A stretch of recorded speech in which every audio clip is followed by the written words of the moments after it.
Programme में आपको खुशामदीद कहते हैं। मैं असदुल्ला खान हूँ। आज के प्रोग्राम में हमें 3-4 अहम चीज़ों पर बात करनी है। एक तो मुत्तहिदा अपोजिशन ने पार्लिमानी कौमी सलामती कमेटी की जो इन कैमरा ब्रीफिंग है उसका बॉयकॉट कर दिया, और बॉयकॉट करने की जो वजह समझ आती है वो शाहिद खाकान अब्बासी साहब ने जो कहा कि मोहित यूसुफ साहब अभी 2 साल हुए इनको पाकिस्तान आए, हम इनसे ब्रीफिंग लेंगे। क्या ये जवाज़ है बॉयकॉट करने का? वजूहात क्या कुछ और भी हैं? एक तो हमें इस पर बात करनी है। दूसरा, ईवीएम का बड़ा चर्चा चल रहा है, कोई फंड्स मांगे गए, इसको फवाद चौधरी साहब ने मशरूत कर दिया कि अगर ईवीएम से इलेक्शन कराएंगे आप इलेक्शन कमीशन तो फिर हम आपको फंड जारी करेंगे, अदरवाइज आपको फंड्स नहीं दिए जा सकते। लेकिन क्या कानून में कदगन है कि एग्जेक्टिव को हर हाल में सपोर्ट करना है, इलेक्शन कमीशन पाकिस्तान को असिस्ट करना है, उसको सपोर्ट करना है? कानून क्या कहता है, इस पर भी गुफ्तगू करनी है। और फिर इसका एक इंपॉर्टेंट पहलू ये भी है कि पंजाब ने जो बल्दियाती इंतखाबात का तरमीमी बिल पास किया है उसमें ईवीएम से के जरिए से जो बल्दियाती इंतखाबात हैं वो कराने का कहा गया है, और दूसरी तरफ कहा जाता है कि बल्दियाती इंतखाबात 3 महीने के बाद होने हैं। अब 3 महीने के अंदर अंदर क्या ईवीएम के जरिए से बल्दियाती इंतखाबात होना मुमकिन है? क्या ये काबिल अमल है जो डिमांड कर रही है पंजाब हुकूमत? इस पर भी गुफ्तगू करेंगे। एक शौकत तरीन साहब जो हैं वो कह रहे हैं कि बिल्कुल घबराने की बात नहीं, इकॉनमी ठीक चल रही है नहीं चल रही है, ये हमारा मौजू है आज का। फिर आगा सराज दुरानी साहब, आप जानते हैं कि उनको भी जो 2 माह से रुपोश था जिन्होंने उनको सरेंडर करना पड़ा है। ये सारे मौजूद आज के प्रोग्राम का हिस्सा हैं, लेकिन आगाज़ में करना चाहूँगा बड़ा सियालकोट में अफसोसनाक वाक़या हुआ है।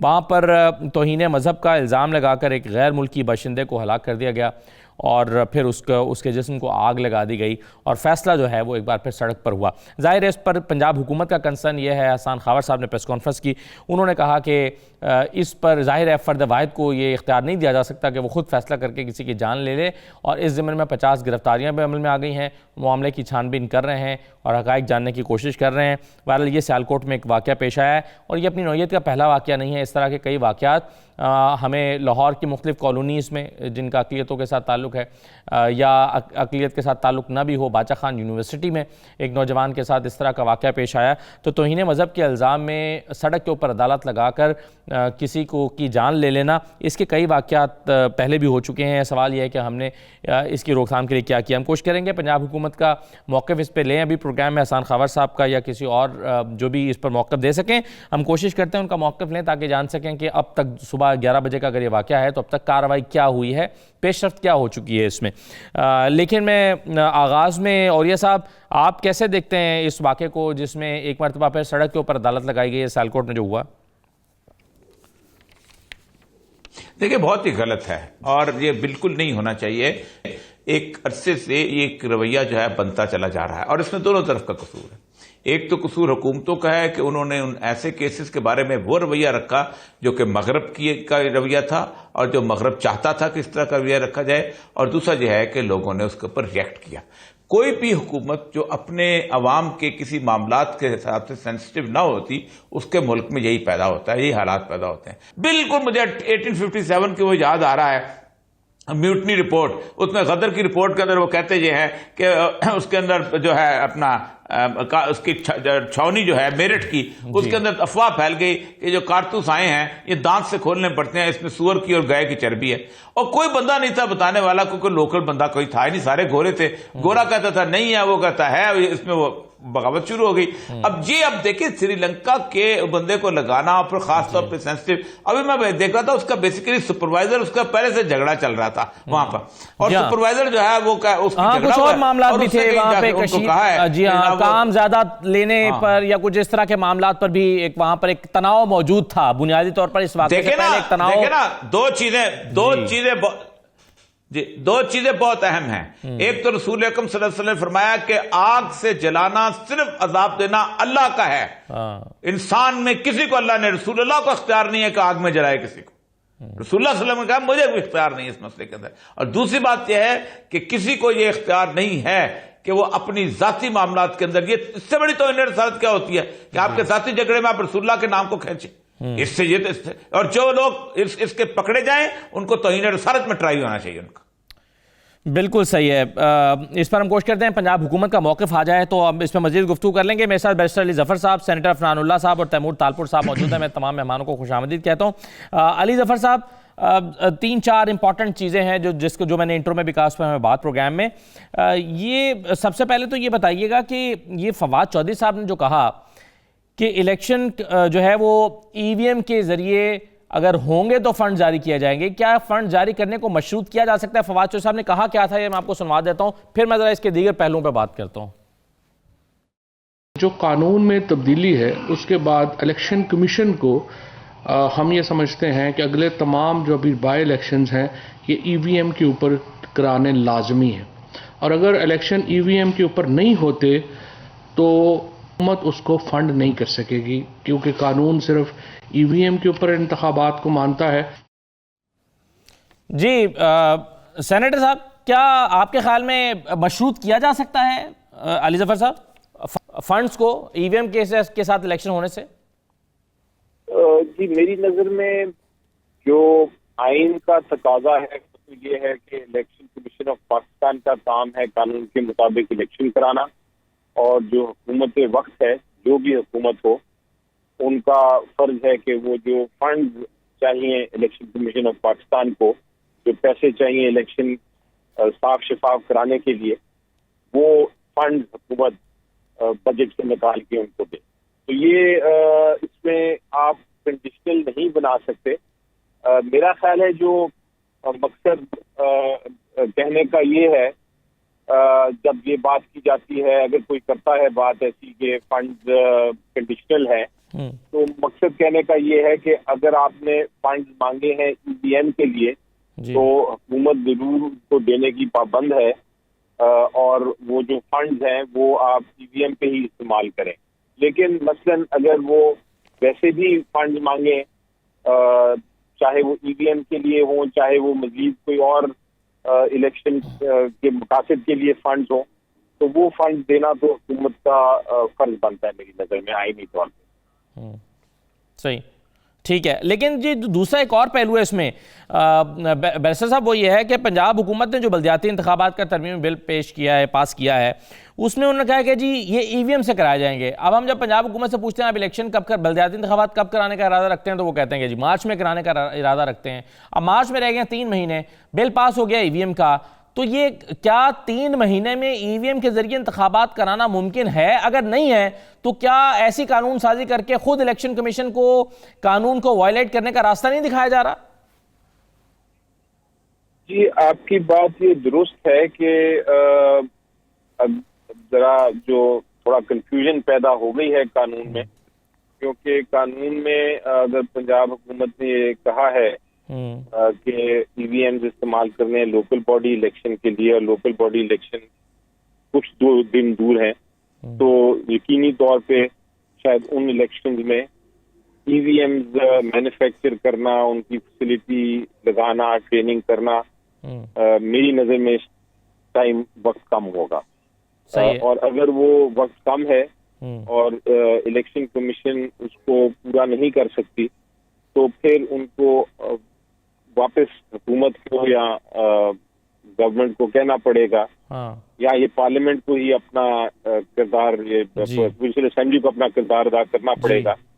और इस कानून में, और मेरा ख्याल है जब ये पास होने के लिए जाएगा, अभी जाहिर है इत्तेफाक राय हुआ है, पास होने के लिए जाएगा, तो इस पर एक रेजिस्टेंस भी शायद देखने को मिलेगी। सेनेटर फनानुल्लाह साहब, आप कैसे देखते हैं इस मामले को? ये जो इलेक्ट्रॉनिक वोटिंग मशीन का बल्दियाती इंतखाबात का इस मशीन के जरिए से होना है, काबिल अमल नजर आ रहा है? बिस्मिल्लाहिर्रहमानिर्रहीम। देखिए, बात ये है कि ये अगर इन लोगों को अंदाजा हो कि ईवीएम मशीनों की प्रोक्योरमेंट, डेटा सेंटर की डेवलपमेंट, स्टाफ की ट्रेनिंग, और उसके बाद ये सारा कुछ करने के बाद आपको पॉलिटिकल जो आपके जितने आपके ऑपोजिशन में लोग हैं उनको अलाइन करना, ये सारा कुछ होगा तो फिर काम होगा ना। इन्होंने जो है वो ये, मैं मिसाल आपको देता हूँ। मिसाल के तौर पे आज अगर पाकिस्तान की पार्लियामेंट इमरान खान साहब की ख्वाहिश के ऊपर एक बिल पास कर ले कि 2023 में पाकिस्तान का जो बंदा है वो चांद पे जाएगा, और साइंस एंड टेक्नोलॉजी की मिनिस्ट्री को ये काम दे दे, तो साइंस एंड टेक्नोलॉजी की मिनिस्ट्री को कहेगा कानून बन गया तो आप करेंगे किसी तरह, तो उनके पास ना रिसोर्सेज है ना कैपेबिलिटी होगी, तो वो कैसे करेंगे? ये ऐसी है। और कानून बेसिकली जो इन्होंने बनाया भी है ना, अगर आप उसकी लैंग्वेज को रीड करें तो वो ये कहता है कानून कि जो इलेक्शन कमीशन ऑफ पाकिस्तान है वो ईवीएम इस्तेमाल करेगा जनरल इलेक्शन। मुझे नहीं कहता कि 2023 के इलेक्शन में करेगा, 2028 में करेगा, 10% इलेक्शन का ईवीएम पे होगा, 5% इलेक्शन ईवीएम पे होगा, 100% इलेक्शन ईवीएम पे होगा, ये चीज उसमें मेंशन है ही नहीं। ठीक, तो ये उसमें मेंशन है ही नहीं। तो ये प्रेरोगेटिव इलेक्शन कमीशन के पास है अब कि वो फ्री एंड फेयर इलेक्शन करवाएं, और कितना उसके ऊपर ईवीएम पे रिलाई करें, कितना ना करें। हो सकता है वो इस दफा सोचे कि हो ही नहीं सकता, मतलब कानून पर अमल दरामद करना आप कह रहे हैं कि ये लाजिम नहीं है। इलेक्शन कमीशन जरूरी नहीं है कि उस पर अमल भी करे, कानून बन गया तो नहीं, मैं ये कह रहा हूं कि कानून के ऊपर अमल, देखिए सबसे ज्यादा इंपॉर्टेंट बात यह है कि जो आईन पाकिस्तान कहता है, वो ये कहता है कि फ्री एंड फेयर इलेक्शन कराना जो है वो इलेक्शन कमीशन ऑफ पाकिस्तान की जिम्मेदारी है। That's number 1। उसके बाद नंबर 2, नंबर 3, नंबर 4 है बाकी सारा कुछ। अगर election commission of Pakistan number 1 वाली रिस्पॉन्सिबिलिटी ही नहीं पूरी कर पाएगा, तो अगर वो ये समझता है कि ईवीएम की वजह से वो कानून बन गया, वो बाइंडिंग नहीं है क्या? उनके पास रिसोर्सेज नहीं। मैं ये सवाल कर रहा हूँ कि बाइंडिंग नहीं है उस कानून पर? नहीं, देखे जो कॉन्स्टिट्यूशन में लिखा हुआ है ना, वो कानून से सबसे ज्यादा सुप्रीम जो होता है ना, वो कॉन्स्टिट्यूशन में ये लिखा हुआ है कि फ्री एंड फेयर। इन्होंने कोई 2/3 मेजोरिटी से कॉन्स्टिट्यूशन को नहीं चेंज किया, इन्होंने एक कानून नॉर्मल उससे पास करवाया है। उसके अंदर अगर उसकी बहुत सारी शिकें जो है वो आइन के साथ मुतसादिम होंगी, तो जो आइन के साथ मुतसादिम होंगी वो नहीं, वो फिर जो आइन है वो प्रिवेल करेगा, वो जो इन्होंने कानून बनाया वो प्रिवेल नहीं करेगा। तो उसके अंदर अगर फर्ज करें इलेक्शन, पूरी दुनिया में इस वक्त कंप्यूटर चिप की शॉर्टेज है, आप चेक कर सकते हैं ऑनलाइन जाके, कंप्यूटर चिप की शॉर्टेजेस है। तो ये अगर वो प्रोक्योर ही नहीं कर सकते कंप्यूटर चिप्स, अगर आप ट्रेन ही नहीं कर सकते, तो आप यही तो हम इनको बात समझाते रहे कि कोई आप इसका तरीका ये होता कि आप 5%, 2% ईवीएम लगा के पहले आप कराते इलेक्शन, और शहरों में कराते, ताकि क्योंकि लोग देहातों में तो लोग नॉर्मल ठप्पा लगाने का भी मसला होता है। ठीक है, तो ये इन्होंने जाके क्या कहते हैं, कानून बगैर सोचे समझे बना दिया। ठीक है, अब उसके ऊपर जो है वो इस वाली बात, एक बात से तो इत्तेफाक हो रही है, साहब नहीं कर रहे, मैं उन पे बाद में आता हूँ, लेकिन तैमूर तालपुर साहब, आपका तो बलदियाती इंतखाबात के हद तक तो आपका ये मसला ही नहीं है, आपने तो और तरह का बिल पास कर लिया है और उस पर और तरह का तूफान उठा हुआ है ऑपोजिशन की जमातों से, जिसमें आप कहते हैं कि जी मेयर और डिप्टी मेयर का इंतखाब जो है खुफिया राय शुमारी से होगा। तो आपके तो इशूज ही और है ना, आपका तो ये इशू ही नहीं है ईवीएम वाला सिंध में। बिस्मिल्लाहिर्रहमानिर्रहीम। जी, जो ईवीएम का इशू है, बल्कि ईआरएम कहना चाहिए, इलेक्ट्रॉनिक रिगिंग मशीन का, वो ये है कि इसको तो पूरा मुल्क मानने को तैयार नहीं है। ईवीएम पे आपकी जॉइंट अपोजिशन ने कह दिया कि हमें ये कबूल नहीं है, ईवीएम पे आपकी अवाम ने कह दिया हमें कबूल नहीं है, आपकी सारी अपोजिशन पार्टी के साथ साथ आपका जो मेन इदारा है जिसका जिम्मेदारी है जिसकी इलेक्शन फेयर एंड फ्री कराना, उन्होंने कह दिया कि हम इसको रिजेक्ट करते हैं। ईवीएम वो मशीन है जो कि आपके मुल्क, दुनिया के 5% मुल्कों में भी नहीं है, तो आप फिर भी बज़िद हैं कि आप, मगर कानून साजी हो गई ना सर। अब सवाल ये पैदा होता है, जब कानून साजी हो गई तो क्या करेगा इलेक्शन कमीशन? वो तो उसने तो अमल दरामद करना है उस पर। ये तो मैं आपको बताऊं, कभी आना ही नहीं है। हमारे पास इतने पैसे नहीं है कि हम अपनी आवाम को खिला पिला सके, लोग खुदकुशी को करके मर रहे हैं। आपको ये पता है कि पाकिस्तान के जो 50% देहात है, चाहे सिंध हो चाहे पंजाब हो, खसूसन केपी की और बलूचिस्तान, 50% से ज्यादा में बिजली ही नहीं है। तो आप वहाँ ईवीएम की मशीनें भी लगाएंगे, आप वहाँ बिजली की तारें लेके जाएंगे, या आप सोलर प्लेट्स लगाएंगे, या फिर जनरेटर लगाएंगे। तो ये बातें कर रहे हैं, ये इनके ख्वाब है जो कभी पूरे हो नहीं सकते, क्योंकि ये हकीकत से बड़ा मुमकिन नहीं होती। इनकी जो सोच है और उनकी जो बात है, वो अवाम ने 3-3.5 साल के दौर में सारा देख लिया। हाँ, सिंध हुकूमत में हमने कानून साजी की है, डेमोक्रेटिक तरीका है कानून साजी करने का। अगर हम समझते हैं कि हम बेहतरी ला सकते हैं, अगर हम समझते हैं बेहतर इलेक्शन हो सकते हैं, तो हम वो कानून साजी कर रहे हैं, वो कानून कर रहे हैं। और तरीकेकार ये है, आपकी जहाँ पे मेजोरिटी होती है वहीं पे जो है उसका कहना माना जाता है। This is democracy. सही है। जो और ये साहब, ये बाइंडिंग है या नहीं है, एक नुक्ता जो इम्पोर्टेंट है सबसे। जी देखिए, पहली बात तो यह है कि इलेक्शन कमीशन जो है वो कानून बनाने का इख्तियार नहीं रखता।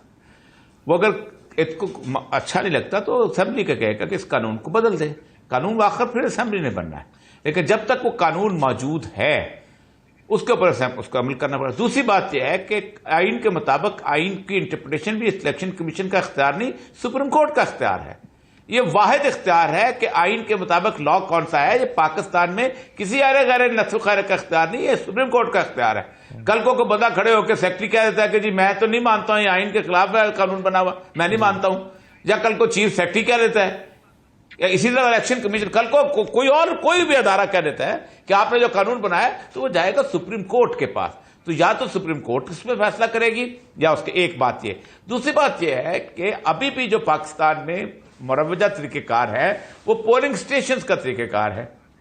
अब आप देखें कि जिनको बलूचिस्तान और केपीके की बात की है, बलूचिस्तान और केपीके में मैं वहां इलेक्शन करवाता रहा हूं, मैं कम से कम 30% एरियाज ऐसे हैं जहां पर आपको इलेक्शन बूथ का है वो बनाने पड़ते हैं इम्प्रोवाइज्ड। आपका कोई उसमें लिखा हुआ है तरीकेकार में कि बिल्डिंग हो और ये हो और वो हो, आपको इम्प्रोवाइज बनाने पड़ते हैं और आप इम्प्रोवाइज बनाते हैं। प्रोविजन आप जहां ईवीएम आएगी वहां है, जहां ईवीएम प्रोविजन नहीं होती वो नहीं है, जहां वो इस तरह ये सारी की सारी चीजें, मसलन फॉर एग्जाम्पल पोलिंग स्टाफ का जहां तक तल्लक है उसके बारे में प्रोविजन है, इस तरह का हो, इस तरह को गवर्नमेंट का ऑफिसर हो, नहीं होता तो हम बैंकों से लेते थे, नहीं होता तो हम प्राइवेट इंडिविजुअल से लेते थे। तो बेसिकली आइन के मुताबिक उनको अगर उनको कहा जाएगा तो उन्होंने इख्तियार करना है। ये जो मसला है ना कि नहीं वो उसको आइन का, तो मसला ये है कि भाई आप उठे चैलेंज करें, सही किसी ने रोका है चैलेंज करने को? एक कानून ऐसा बन गया है कि जो आइन का मजाक उड़ा रहा है, तो आपको तो साबित करना पड़ेगा ना कि ईवीएम के तहत इलेक्शन जो है ट्रांसपेरेंट नहीं होंगे। तो उसके लिए सबसे पहले ईवीएम के पंजाब में ये कानून पास हो जाता है ट्रांसपेरेंट नहीं हो, ये जिस पर इत्तेफाक हो गया है। और ये साहब अगर कानून पंजाब में पास हो जाता है कि 3 महीने बाद जो बलदियाती इंतखाबात है वो भी ईवीएम से कराएं, तो इसमें क्या दानिशमंदी होगी? 3 महीने में क्या मुमकिन है ईवीएम से इंतखाबात कराना? मैंने आपको 10,000 दफा मिसाल दी है कि पाकिस्तान में वोटर हैं 5 करोड़ जो वोट देते हैं, तकरीबन 9 करोड़ के करीब वोटर हैं, 50% वोट देते हैं। पाकिस्तान में 18 करोड़ मोबाइल फोन है, ठीक, गांव में भी हैं, उस जगह हैं जहां बिजली नहीं है। सबने बायोमेट्रिक कराया कि नहीं कराया? कैसे हो गया? कोई लड़ाई हुई नहीं, मगर झगड़ा हुआ? किसी ने कहा कि ओरिया मकबूल जान का वोट जो है असदुल्ला को मिल गया मोबाइल जो है, क्योंकि देवर कॉन्शियस कि मेरा मोबाइल किसी और के नाम पे ना जाए। प्रोक्योरमेंट जो है जब पब्लिक कॉन्शियस साहब मशीनों की वो 3 महीने में क्या लाखों मशीनें आ सकती हैं? वो मसला है, वो है नहीं वो बड़ा मसला है। ये अगर करेंगे भी तो बात आखिर में होगा ये कि नहीं हो सकता, तो हमें एक पुराने तरीके पे आना पड़ेगा। वो प्रोसीजरल लॉ है, वो इलेक्शन कमीशन जो है वो फिर परमिशन मांगेगी कि हम क्या करें, वो दैट इज प्रोसीजर। प्राइम वो है, प्रोसीजर तय करती है पार्लियामेंट, वो जैसे भी करती है आइन के मुताबिक। आपकी अक्सरियत होगी, आप उस तरह का कानून पास कर लें जब इस मुल्क में अक्सरियत थी, लोगों ने 18th अमेंडमेंट पास कर दी। 18th अमेंडमेंट ने जिसको चाह जैसे रगड़ दिया। तकरीबन आपने तकरीबन 110 अमेंडमेंट दुनिया के किसी मुल्क में हुआ है कि एक साथ 112 के 13 अमेंडमेंट हो जाए, और उसके जो असरात हम देख रहे हैं, सब देख रहे हैं। सही है, बिल्कुल सही है। और एक और बड़ा अहम सवाल साथ साथ वो ये है कि मुत्तहिदा अपोजिशन ने क्यों बॉयकॉट किया है जो पार्लिमानी कौमी सलामती कमेटी की इन कैमरा ब्रीफिंग है, ये कहकर के जी हम मोईद यूसुफ से क्यों ब्रीफिंग लें? क्या ये एक अकेली वाहिद रीज़न है या कुछ और भी वजूहात हैं? या इमरान खान साहब तो वो तो आते नहीं हैं, हम क्यों इस ब्रीफिंग में जाएं? क्या ये वजह है क्यों बॉयकॉट किया? अपोजिशन का मौक़िफ़ पहले जानते हैं, बैरिस्टर अली ज़फ़र साहब से भी बात करते हैं। एक छोटा सा ब्रेक लेकर वापस आ रहे हैं, इस पर बात करते हैं।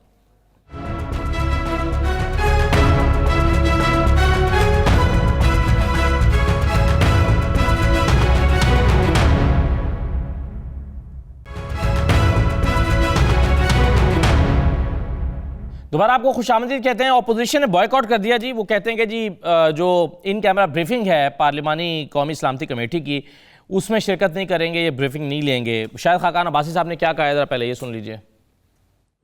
आज बात की जाती है तो ये नेशनल सिक्योरिटी की ब्रीफिंग आपको देंगे। कौन देगा? जिस आदमी का 2 साल पहले पाकिस्तान से कोई ताल्लुक नहीं था। मुल्क में महंगाई से बड़ी नेशनल सिक्योरिटी कौन सी है? जब अवाम तकलीफ में होंगे, महंगाई पाकिस्तान की तारीख की बदतरीन सतह पर होगी, जब हुकूमत दिफाई खराजात भी कर्जे लेकर बर्दाश्त करेगी, जब हुकूमत अपनी तनख्वाह भी कर्जे लेकर बर्दाश्त करेगी, तो फिर इसके अलावा कौन सी नेशनल सिक्योरिटी होती है? क्या हमारी नेशनल सिक्योरिटी सिर्फ ये है कि अफगानिस्तान में क्या हुआ ये हमारी नेशनल सिक्योरिटी है? क्या किसी को परवाह है कि ये 23 करोड़ अवाम की हालत क्या है? ये नेशनल सिक्योरिटी नहीं है।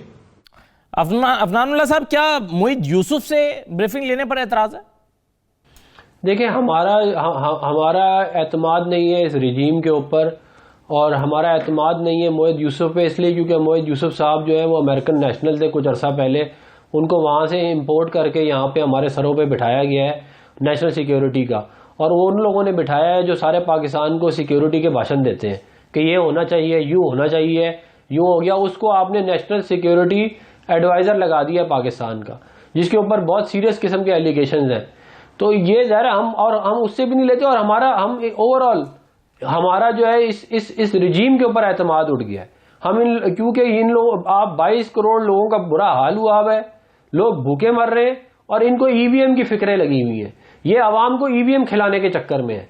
लोगों के पास तनख्वाहें नहीं है, महंगाई आउट ऑफ कंट्रोल है, पेट्रोल महंगा है, चीनी डबल हो गई है, आटा डबल हो गया है, और आप इनसे पूछे तो इनको फिक्रें लगी हुई है कि ईवीएम क्या हो, मतलब कि किस तरह लेकिन मसला यह है कि ये सारे मामलात अलग अलग करेंगे। आप इन सबको कनेक्ट करके क्यों देख रहे हैं? नेशनल सिक्योरिटी अपनी जगह इंपॉर्टेंट है, ईवीएम अपनी जगह इंपॉर्टेंट है, मईशत का कंट्रोल में आना अपनी जगह पे इंपॉर्टेंट है। जब आप यहां पर लाहौर में ऑरेंज ट्रेन बना रहे थे या मोटरवेज बनाते थे तो लोग कहते थे कि जी आप सेहत पे क्यों नहीं तवज्जो देते, आप स्कूल क्यों नहीं बनाते, तो आप कहते थे स्कूल अपनी जगह इंपॉर्टेंट है और ऑरेंज ट्रेन अपनी जगह इंपॉर्टेंट है। आप सारी चीजों को गड़बड़ क्यों कर रहे हैं?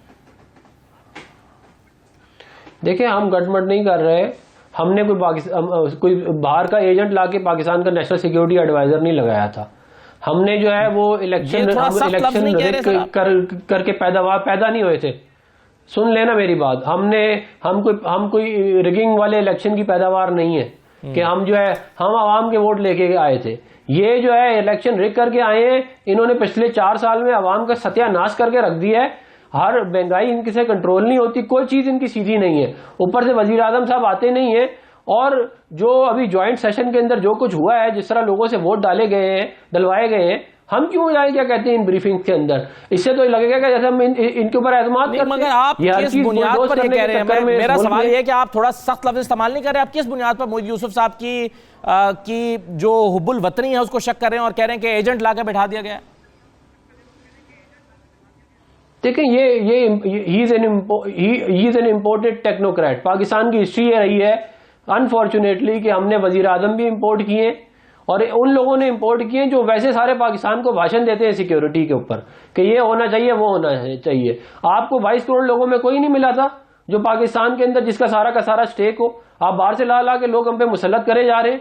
आपने IMF का बंदा बाहर से लाके हम पे मुसल्लत कर दिया है, स्टेट बैंक का गवर्नर, आप नेशनल सिक्योरिटी एडवाइजर बाहर से लाके मुसल्लत कर देते हैं। आप वजीर आजम रिगिंग के थ्रू पैदावार हमें लाके मुसल्लत करते हैं। उसके बाद हमसे एक्सपेक्ट करते हैं कि हम आपकी बात मानेंगे। आप ज्वाइंट सेशन के अंदर EVM के बिल के ऊपर लोगों से जबरदस्ती वोट दिलवाते हैं। डॉक्टर आमिर लियाकत ने बात ऑन रिकॉर्ड की है ये वाली। उसके बाद हमसे एक्सपेक्ट करते हैं कि हम आपकी ब्रीफिंग में आएंगे। ये मैं कह रहा हूं कि हमारा एतमाद नहीं है अब इस रेजीम के ऊपर। ये लोग पाकिस्तान का इंटरेस्ट सेफगार्ड नहीं कर रहे हैं, ये अपने जाती इंटरेस्ट में लगे हुए हैं। क्यों बैठ रहे हैं? पब्लिक अकाउंट्स कमेटी को क्यों चेयर करते हैं? क्यों आप कौमी असेंबली में फिर बैठते हैं? आपका इस सिस्टम पर एतमाद ही नहीं है, तो आप इस सिस्टम का हिस्सा क्यों हैं? हम इस सिस्टम का इसलिए हिस्सा है क्योंकि ये हमारा मुल्क है। ये कोई किसी और हम इस सिस्टम के अंदर से इनको फारिग करेंगे। हमने पहले भी किया, हम दोबारा भी करके दिखाएंगे। लोग बोलते थे कि हम मुशर्रफ को 10-10 दफा वर्दी में इलेक्ट करवाएंगे सदर, वो कहाँ है आज? तो ये जो बाकी सारे ख्वाब देख के बैठे हुए ना 10-10 साल, 50-50 साल, 5-5 साल हुक्मरानी के, उनके सबके ख्वाब जो है चिकनाचूर करने के लिए हम उधर जाते हैं। चलें अली जफर साहब, ये बाहर से लोग आपने इंपोर्ट किए हैं, यहाँ पर आपको क्या अंदर से अपनी पार्टी से लोग नहीं मिले, आप इंपोर्ट करके, इस तरह के इल्जामात हैं, इसलिए वो ब्रीफिंग नहीं लेंगे जी सिक्योरिटी और नेशनल सिक्योरिटी की। और वो कहते हैं जी इससे बड़े इशू हैं, भूख इससे बड़ा मसला है, बेरोजगारी इससे बड़ा मसला है, हम इस सिस्टम को नहीं मानते। अली जफर साहब जी देखिए, बहुत सारी बातें हुई, मैं सुनता रहा। इस आपके सवाल का जवाब देने से पहले मैं EVM पे जरा एक बता दूं, आपको बता दूं।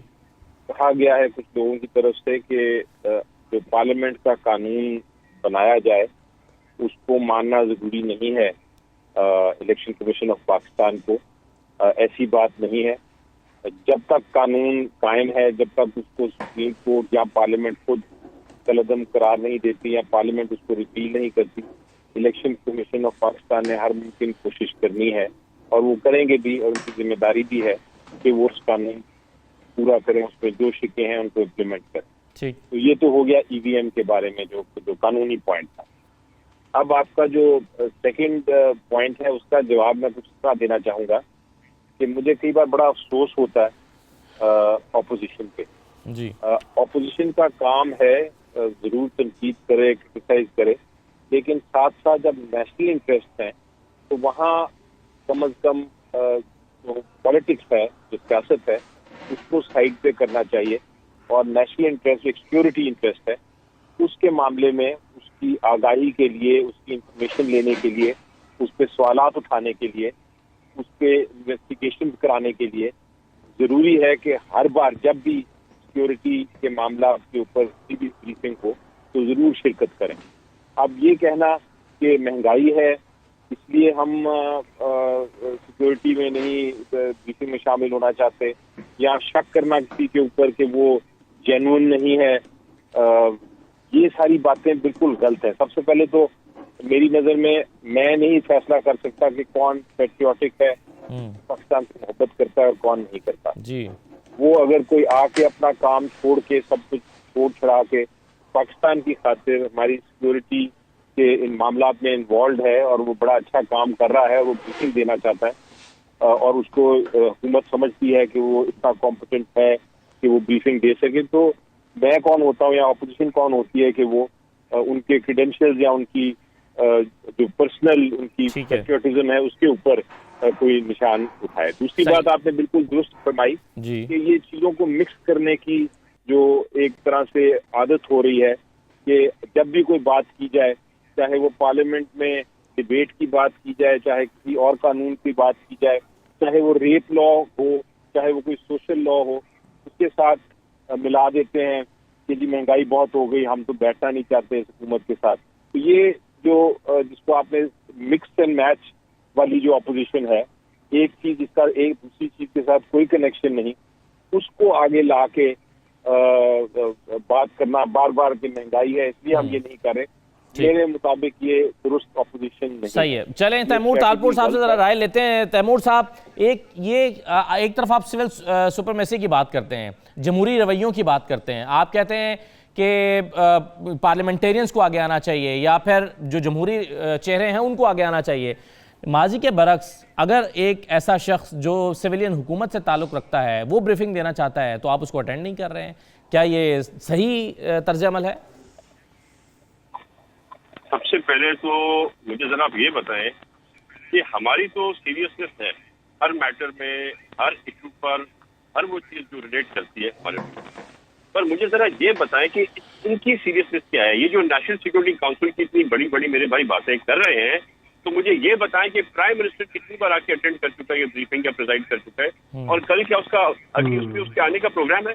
तो सीरियसनेस जो है ना गवर्नमेंट को शो करनी पड़ती है ताकि हम उन चीजों में इंटरेस्ट है जिन चीजों में हुकूमत का अपना इतना इंटरेस्ट नहीं है। क्या कि प्राइम मिनिस्टर अटेंड करे तो how can they even talk about it, और इनकी पॉलिसी जिसको ये लेके आए उसका बैकग्राउंड जरा चेक तो करें, उसका करियर क्या रहा है, कैसे रहा है। इस तरह से आप अगर पाकिस्तान पर लोग मुसल्लत करते रहेंगे तो हमारे पास और कोई चारा नहीं होगा, बजाय इसके कि इनके खिलाफ प्रोटेस्ट करें, इनके खिलाफ हर डेमोक्रेटिक वे में जाकर हम जो है। चलें, ये प्राइम मिनिस्टर वाली बात जो आपने की है इसका अली जफर साहब अगर आप जल्दी से जवाब दे दें, फिर मैं औरिया साहब के पास जाता हूं कि प्राइम मिनिस्टर अगर खुद आकर बैठें तो इसकी संजीदगी में शायद और इजाफा और बाकी लोग भी इसको संजीदा लें। प्राइम मिनिस्टर क्यों नहीं आते ब्रीफिंग लेने के लिए? ये मैंने काफी सारी मैंने एक बात ऐड करनी ईवीएम से रिलेटेड अली जफर से। जी मैं अफनान साहब एक मिनट। जी अली जफर साहब, बहुत बार ये सुना है ये ऑब्जेक्शन कि प्राइम मिनिस्टर साहब क्यों नहीं बैठते। एक बड़ा सिंपल इसका जवाब ये है कि प्राइम मिनिस्टर साहब जो हैं ऑलरेडी ब्रीफ्ड हैं, तो ब्रीफिंग मेरा ख्याल है दिन में 10 बार होती होगी सिक्योरिटी मैटर्स पे। जी ये इन सिक्योरिटी ब्रीफिंग का मकसद ये है कि जो गवर्नमेंट में नहीं है सिक्योरिटी के मामला में। सर ऑप्टिक्स भी तो कोई चीज होती है अली जफर साहब, बेशक उन्हें मालूम होगा। ये तो तैमूर तालपुर भी कह सकते हैं कि मुझे तो सब पहले से पता है या मैंने अपने किसी सोर्सेज से ब्रीफिंग ले रखी है। तो अगर वो बात है फिर ना अटेंड करें, वो तो अलग बात है कि अगर आपको पता है वैसे भी और आप नहीं अटेंड करना चाहते वो कुछ अलग है, वो मुझे समझ आ जाए। अगर सब ये कहें कि हमें जरूरत इसलिए नहीं कि हमें पता है सारा कुछ जी, लेकिन अगर आप ये नहीं क्लेम कर रहे कि आपको पता है और फिर आपको ब्रीफिंग एक दो सिचुएशन हो सकती थी। एक तो गवर्नमेंट इंटरेस्ट ही ना ले और ब्रीफिंग दे ही ना, वो उससे फिर सारे ये करते हैं कि जी वन साइडेड सिक्योरिटी मैटर्स हैं, ये नेशनल इंटरेस्ट है, ऑपोजिशन को एतमाद में नहीं किया जा रहा। जब ब्रीफिंग देते हैं तो वो कहते हैं कि ऑब्जेक्शन आ जाती हैं कि प्राइम मिनिस्टर साहब क्यों नहीं आ रहे, इसलिए हम नहीं अटेंड करेंगे, या वो तीसरी ऑब्जेक्शन आ जाती है कि वो गैर मुल्की या वो शायद बाहर से जी। इम्पोर्ट किए गए हैं, मुख्तलिफ तरह के हैं, बिल्कुल सही है। ठीक नहीं, तो अब उस ऑब्जेक्शन का तो अब जवाब देना बड़ा मुश्किल हो जाता है। लेकिन हाँ, अगर वो ये कहें कि हमें पता है सारा कुछ, हमें जरूरत नहीं, वो अलग बात है, वो मैं जी वो तो सही है। और ये साहब, आपके ख्याल में ऑपोजिशन क्या हासिल मैं एक करना बात चाहती ऐड है कर और दूं क्या रजिस्टर करवाना चाहती है? ये ब्रीफिंग अटेंड ना करके, इसका बायकॉट करके ऑपोजिशन क्या एस्टैब्लिश करना चाहती है? देखें, जब बाइकाट करने का इनको कोई फायदा होना था उस दिन तो उन्होंने चले गए अंदर। शहबाज शरीफ साहब को रजा रब्बानी और नायक साहब ने कहा कि देखें, अगर हम इस वक्त बाइकाट कर देंगे तो ये टोटल काउंट पे बात चले जाएगी, और जब टोटल काउंट पे बात चल जाएगी तो पीटीआई के पास टोटल काउंट पे मसला नहीं आएगा। अभी तो वो हुआ ये कि उन्होंने किया ये कि उन्होंने कहा नहीं चले, हम तो प्राइम मिनिस्टर ने तकरीर करनी है, हम वहां जाके हंगामा करेंगे। ठीक, उन्होंने हंगामा करना की कोशिश की, शोर शर मचाया।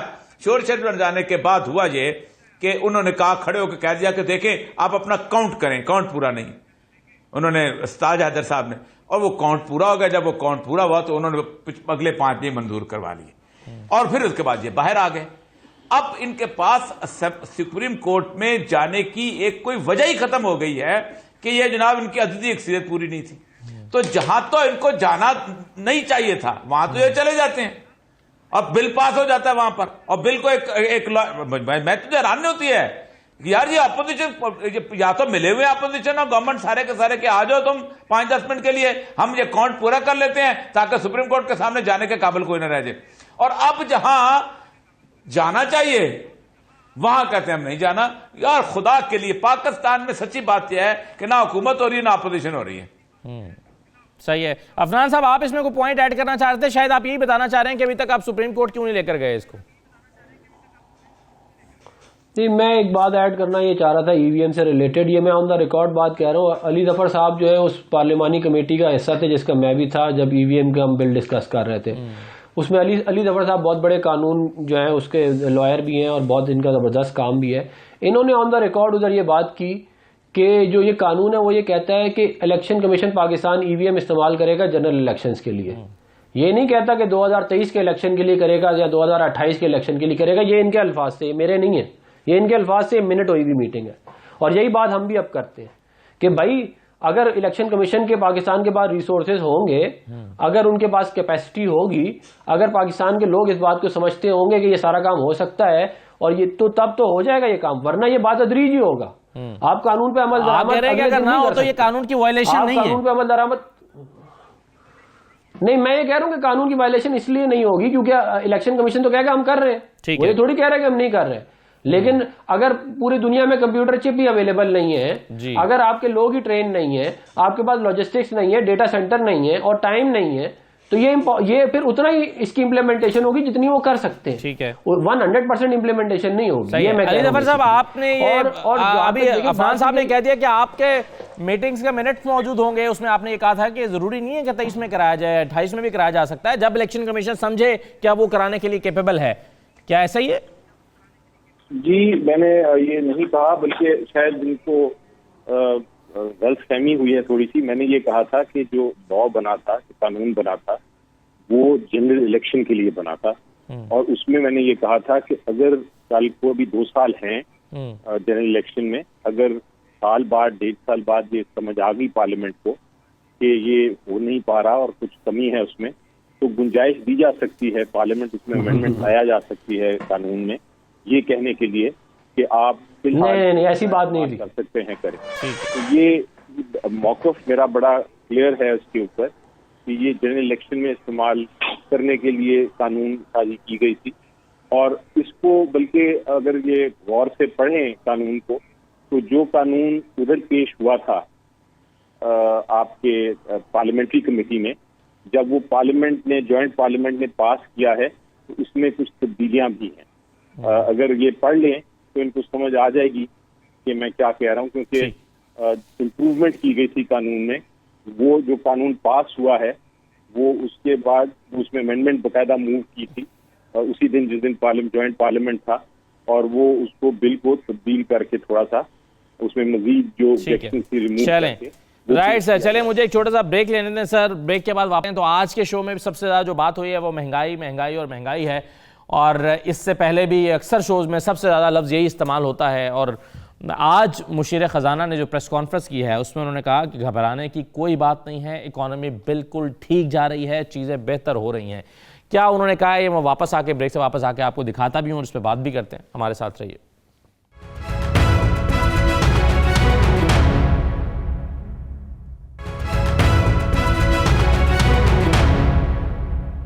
दोबारा आपको खुशामदीद कहते हैं। इकोनॉमी की बात हो रही है बार बार, और कल चूंकि स्टॉक मार्केट जो है वो क्रैश भी कर गई थी, उसकी वजह से भी हुकूमत पर एक बहुत ज़्यादा तनकीद हुई अपोजिशन की जानिब से। फिर महंगाई का बार बार तस्करा हो रहा है। मुशीर ख़जाना इस बात को मानने के लिए तैयार नहीं है कि इकोनॉमी ख़राब चल रही है। वो कह रहे हैं इकोनॉमी बिल्कुल ठीक है और घबराने की बात नहीं है। सुनिए आज उन्होंने क्या कहा प्रेस कॉन्फ्रेंस में। ये अल्फाज तो हम हर वक्त ही यूज करते हैं कि घबराने की बात नहीं है। हमारा ये है कि जरा थोड़ा सा ड्रामेटिक हो जाता है, एक दिन में 100 पॉइंट नीचे गिर गई है तो हेडलाइंस भी लग गई हमारी, तो हम जरा वो थोड़ा सा जब नेगेटिव हो जाता है तो उसको जरा ज्यादा प्रोजेक्ट कर लेते हैं। अगर आप लोग समझते हैं कि बैड न्यूज सेल्स, लेकिन मैं आम आवाम को ये कहना चाहता हूँ हमारी इकॉनमी ठीक जा रही है, इकॉनमी ग्रो कर रही है, बिल्कुल एहसास है। हमारा जो निचला तबका है वो प्रेशर में, हम कोशिश कर रहे हैं कि जितनी सब्सिडियां दे सके हम दे रहे हैं आपको, लेकिन ये सरा थोड़ा सा सब्र करें और आप देखेंगे इंटरनेशनली ये प्राइसेस नीचे आएंगी। सेनेटर अफनान साहब, ये आपके एतराज़ात का जवाब है। वो कह रहे हैं थोड़ा सा सब्र करें। सब्र कहाँ चला गया कौम में? थोड़ा सब्र करें, चीजें बेहतर हो जाएंगी। देखिए, ये हुकूमत जो है ना, जब ये आई थी तो इन्होंने कहा था 100 डे प्लान है। 100 दिन में करप्शन ख़त्म हो जाएगी, मुल्क की इकॉनमी ठीक हो जाएगी और बाहर से दुनिया के लोग आएंगे पाकिस्तान में काम करने के लिए, और जो है वो इस्लामाबाद पे इस्लामाबाद जो है वो पेरिस बन जाएगा। इस तरह की इन्होंने काफ़ी लंबी चौड़ी कहानियाँ सुनाई थी। 200 अरब डॉलर आएगी, वो 100 अरब डॉलर हम IMF के मुंह पे मारेंगे और फिर ये हो जाएगा और वो हो जाएगा। और जब ये आ गया हुकूमत में तो उसके बाद जो है ये जो है ये पहले 100 दिन था, फिर 6 महीने हुआ, फिर 1 साल हुआ, फिर 2 साल हुआ, फिर 3 साल हुआ, और पिछले हुकूमतों पर डालते कि अब चौथा साल शुरू है और अभी भी आप इनकी कहानियां सुन लें कि हालात खराब से खराब तर ही होते गए हैं। आपका GDP ग्रोथ रेट नीचे ही जाता गया है, आपकी इकोनॉमी जो है वो नीचे ही जा रही है, महंगाई जो है वो किसी के कंट्रोल में है ही नहीं। लेकिन अफनान साहब, आप ये तो जानते हैं ना जो है आके आपको इंटरनेशनल मार्केट में चीजें, मतलब फ्रेट रेट्स बहुत ज्यादा बढ़े हैं। कंटेनर जो $3000 में आता था वो अब $16000 में आता है, और फिर हम बहुत सारी चीजें इंपोर्ट करते हैं। तो आप जानते हैं ना कि उसका इम्पैक्ट तो आया ही है बहरहाल महंगाई के ऊपर। देखिए, बात यह है कि इनकी हुकूमत में कोविड था, हमारी हुकूमत में दहशतगर्दी थी, लोड शेडिंग थी। पीपल पार्टी की हुकूमत में पाकिस्तान की तारीख का सबसे बड़ा फ्लड आया था 2010 में। हमारी जब हुकूमत आई तो ना बिजली थी, दहशतगर्दी अपने पीक पे थी, कराची में टारगेट किलिंग रोजाना होती थी, धमाके होते थे रोजाना इस मुल्क में। लोग भूल गए हैं इन बातों को। हमने तो ये रोना धोना नहीं डाला कि धमाके हैं, दहशतगर्दी है, ये है, वो है, फलाना है, तो मुल्क ठीक नहीं हो सकता। उन्हीं हालात में रह के हमने परफॉर्म करके दिखाया, उन्हीं हालात में हमने महंगाई को कंट्रोल किया, उन्हीं हालात में हमने क्या कहते हैं मुल्क के जो है वो मुल्क के अंदर डैम बनाए, मुल्क के अंदर मोटरवेज बनाई, मुल्क के अंदर जो है वो एजुकेशन पे, हेल्थ पे काम किया। इन्होंने कर्जे डबल कर लिए। इन्होंने पीपल पार्टी PMLN के तमाम अदवार में जितने कर्जे लिए गए उससे ज्यादा कर्जे ये ले चुके हैं, और काम आप इनसे पूछे तो उन्होंने एक ईंट नहीं लगाई, एक प्रोजेक्ट इन्होंने नहीं किया। और मैं ये जो अली जफर साहब ने कहा है ना कि ये मैंने कुछ और सुना होगा, मैंने एग्जैक्टली ठीक सुना था। ये लोग बताते कुछ और हैं, आप देखें इन्होंने बताया कुछ जो उधर डिस्कशन हुई थी, और जाके बाद में कानून चेंज करके ज्वाइंट सेटिंग में कुछ और लेके आ गए। तो अब आप मुझे बताएं ना, इनकी ब्रीफिंग के ऊपर हम क्या यकीन करें, इनकी बात के ऊपर हम क्या यकीन करें? ये सारी हुकूमत का यही हाल है कि ये कोई चीज इनकी सीधी नहीं है। देखिए, झूठ बोलने से पाकिस्तान में गुड गवर्नेंस नहीं आएगी, झूठ बोलने से जो है गरीब का पेट नहीं भरेगा।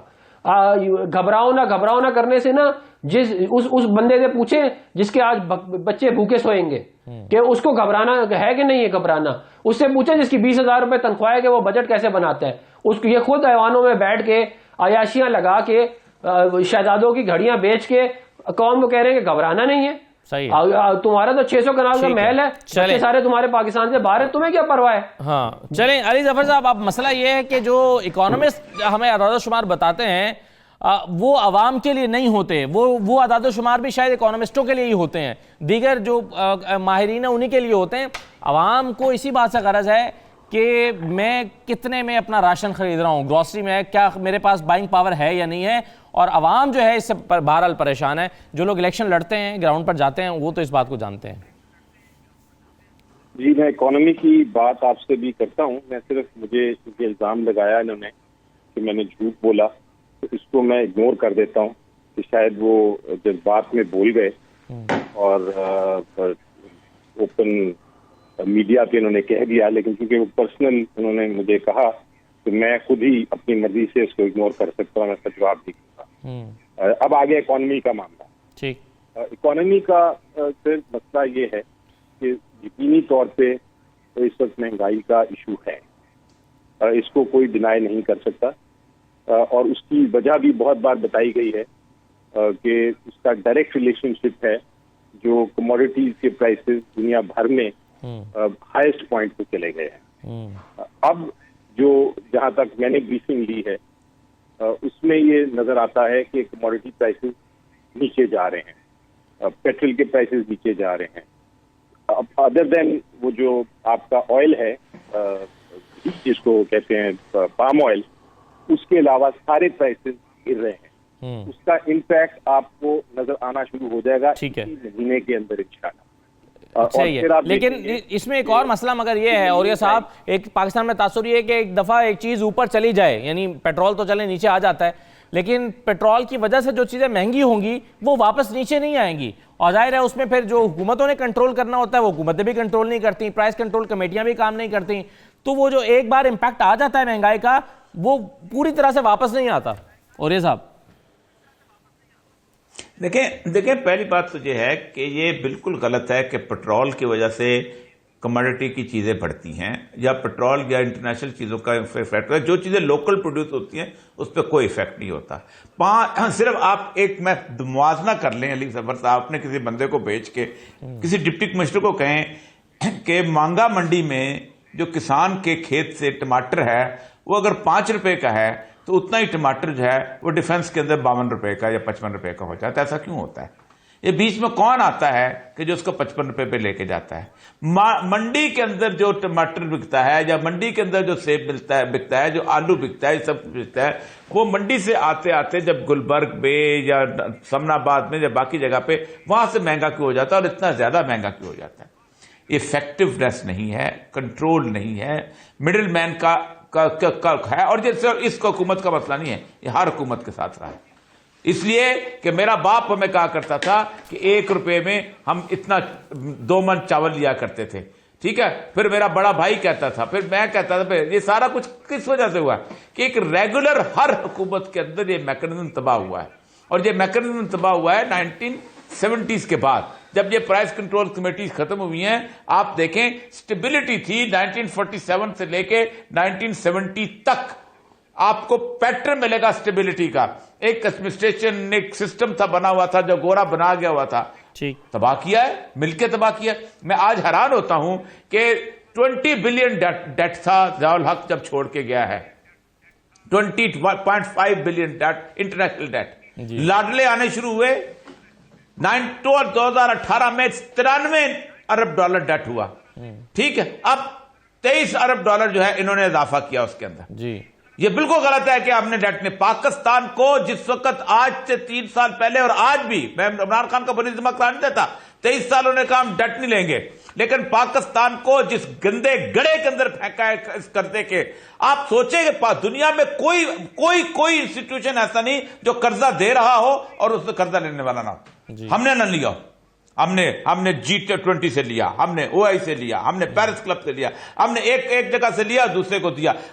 17 अरब डॉलर के तो आपने स्कूक बेचे हुए हैं दुनिया के अंदर, और यूरो के बांड बेचे हुए हैं। ये किसने बेचे और क्यों बेचे? और उसके बाद मतलब मुझे ये बताइए, आप चलो बाकी छोड़ दो, 93 अरब डॉलर में आप 93 अरब डॉलर में तौर पर मुआशी पॉलिसियां आप कह रहे हैं कि पिछली हुकूमतों से लेकर गलत रही और मुसलसल, और अभी भी चीज़ें ठीक नहीं है। बहुत शुक्रिया आपका। और ये साहब, बैरिस्टर अली जफर साहब, सेनेटर फनानुल्लाह साहब, तैमूर तारपुर साहब भी हमारे साथ प्रोग्राम में मौजूद रहे। तमाम मेहमानों का शुक्रिया। इजाज़त दीजिए, अल्लाह हाफिज़।